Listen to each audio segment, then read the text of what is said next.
Après 2 années ponctuées par plusieurs dizaines de réunions de concertation, 6 jours de grève et de manifestations, le Premier ministre a dévoilé ce mercredi 11 décembre l'architecture de la réforme des retraites devant le Conseil économique, social et environnemental. Sans surprise, Édouard Philippe a annoncé une accélération du calendrier parlementaire avec un vote de la réforme en première lecture avant les municipales. Il confirme la fin des régimes spéciaux, la convergence des 42 régimes actuels vers un régime unique et la mise en œuvre de la réforme à partir de la génération 1975 au lieu de 1963. Ce n'est pas parce que je fais un discours que les manifestations vont cesser, avait averti le chef du gouvernement lors d'une réunion mardi à huis clos avec les députés de La République En Marche. Les prochains jours devraient lui donner raison, à en juger par la réaction de la CGT à ces annonces. Édouard Philippe a rappelé des principes qui sont ceux martelés depuis maintenant 2 ans par Jean-Paul Delevoye et l'ensemble du gouvernement et des porte-paroles de la majorité présidentielle. Donc les grands éléments qui nous sont donnés, on les connaissait déjà dans l'ensemble. C'est plus dans certaines précisions ou non-précisions qu'il y a des nouveautés, sachant que beaucoup de choses restent encore à affiner puisqu'on a juste un projet cadre sans grande précision sur des éléments concrets. Le premier élément marquant et qui va peser, c'est la question de l'âge pivot qu'on avait déjà entendu parler et donc le fait, et comme l'a dit Édouard Philippe, qu'il faudra travailler plus longtemps et que si l'espérance de vie continue d'augmenter, il faudra encore travailler plus longtemps. Donc il s'inscrit là-dessus sur l'idée que l'âge de départ effectif est programmé pour 2025 à 64 ans, qui serait l'âge pivot pour démarrer, mais il le dit, il faudra donc travailler plus longtemps, ce qui signifie que cet âge pivot pourra être amené à évoluer, et pas dans le sens qui permette aux travailleurs de s'y retrouver. Édouard Philippe a dit donc qu'il fallait revenir à une trajectoire d'équilibre financier à l'horizon 2025, donc il renvoie la patate chaude aux partenaires sociaux en disant que ce sera à la future gouvernance de trouver un accord pour venir à cette trajectoire d'équilibre, sachant que les propositions que pourraient faire les partenaires sociaux, dans l'hypothèse où on arrive à un accord, ce qui est déjà une hypothèse très faible, mais dans l'hypothèse où on arrive à un accord, serait sous la tutelle du Parlement, qui pourrait donc dire aux partenaires sociaux de revoir leur copie, comme ça s'est passé avec l'assurance chômage, par exemple. Si ça ne convient pas au gouvernement et au Parlement, ils envoient le bébé avec l'eau du bain. Et puis surtout, comme l'a dit Édouard Philippe, parce que c'est aussi ce qui est induit par sa phrase, c'est qu'il a dit que en cas de désaccord, la loi cadre prévoira de toute façon les mesures pour revenir à l'équilibre. Donc en fait, il écrit déjà aux partenaires sociaux ce qu'ils doivent déterminer en accord dans le cadre d'un retour à l'équilibre et d'une trajectoire préécrite, prédéterminée. Il dit qu'il y aura des gagnants. Dans le monde du travail, on a du mal à voir quels pourraient être ces gagnants. Nous, ce qu'on sait, c'est que les seuls gagnants qui pourront s'y retrouver dans ce système-là, ce sont les banquiers et les assureurs qui voient s'ouvrir un grand pan pour offrir des produits de capitalisation. Avec l'histoire du plafond à 120 000 euros, les cadres, les professions qui gagneront plus de ces 120 000 euros, là où aujourd'hui elles sont couvertes par notre système de protection sociale, vont devoir s'assurer individuellement pour tout ce qui dépasse ces 120 000 euros pour éviter d'avoir une perte à la retraite. Et dans la mesure où ils ne seront plus dans notre système de financement par répartition, ils iront vers la capitalisation et donc vers les produits qui ont été ouverts depuis le 1er octobre dans le cadre des dispositifs de la loi Pacte. Sur les modalités d'application et les délais d'application de la réforme, on est dans une usine à gaz, dans un mécanisme totalement flou, où tout en disant qu'il veut prendre son temps, il y a un véritable coup d'accélérateur en annonçant que la réforme serait mise en application dès 2022 pour les nouveaux entrants sur le marché du travail, avec un dispositif qu'il présente comme étant irrévocable, donc sans possibilité de revenir en arrière, ce qui pose des questions dans le débat démocratique.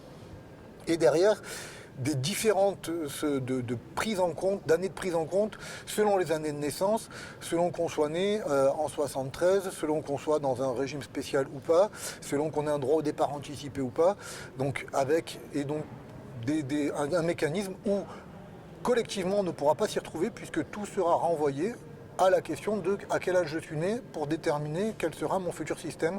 Est-ce que je serai dans le système transitoire? Est-ce que je serai dans le système actuel? Ou est-ce que je serai directement dans le nouveau système? On n'aura pas un repère collectif, ce sera l'individu qui devra se positionner sur ces questions-là par rapport à son âge. Édouard Philippe nous a présenté garantie d'un minimum de pension à 1 000 euros.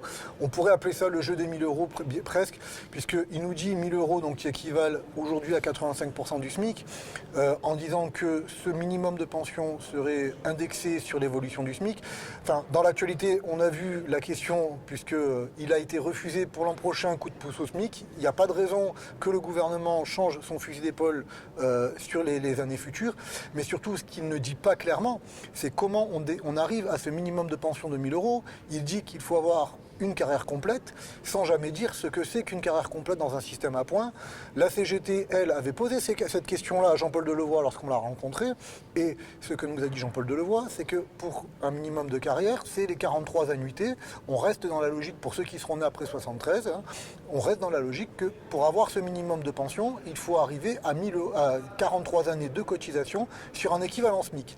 Donc, dans un système à points, ça renvoie à des questions sur comment on prend en compte ces durées d'assurance, ces durées de cotisation, dans une logique où on est sur un système à points et où on cotise dès le premier euro cotisé. Il est clair qu'il ne suffira pas d'avoir cotisé à 1 euro pour avoir acquis une année, et ça, c'est un loup. Pour les fonctionnaires, les annonces d'Édouard Philippe, c'est une catastrophe. La prise en compte de l'intégralité de la carrière, en renvoyant à des discussions ultérieures pour les enseignants sur comment on va prendre en compte les débuts de carrière pour améliorer leur rémunération et donc leur future cotisation, ça nécessite des ajustements budgétaires dont on n'arrête pas de nous dire depuis quelques années qu'il n'y a pas d'argent. Donc, où va-t-il sortir cet argent? On ne le sait pas. Et puis, pour les autres fonctionnaires, c'est quand même un enjeu. Passer des 6 derniers mois à l'ensemble de la carrière, n'importe quel agent public est en capacité de comprendre par une simple règle mathématique qu'il y perdra. À côté de ça, il y a aussi tous ceux qui sont aujourd'hui dans ce qu'on appelle les catégories actives, qui ont des droits au départ anticipé du fait de la pénibilité ou de la dangerosité. Ils renvoient là encore à des dispositifs, sachant que la plupart des professions vont être sorties de ce dispositif.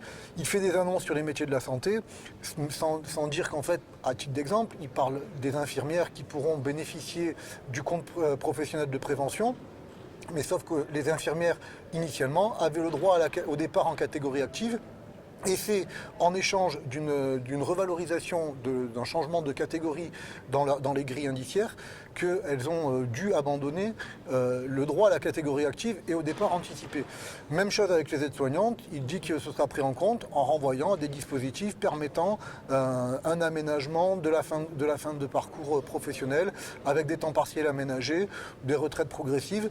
Mais le problème ne répondra pas à quel niveau je pars, puisque c'est bien la question centrale de la réforme des retraites et des retraites en général. Ce qui intéresse les salariés du public comme du privé, c'est de savoir quand et avec combien je partirai. La grande absente, c'est la question de la pénibilité. Il renvoie à des dispositifs tels que le compte professionnel de prévention, qui aujourd'hui, lorsqu'il s'applique déjà dans le privé, est loin d'être satisfaisant. Moins de 4% des salariés du privé peuvent bénéficier d'un départ anticipé au titre du compte professionnel de prévention.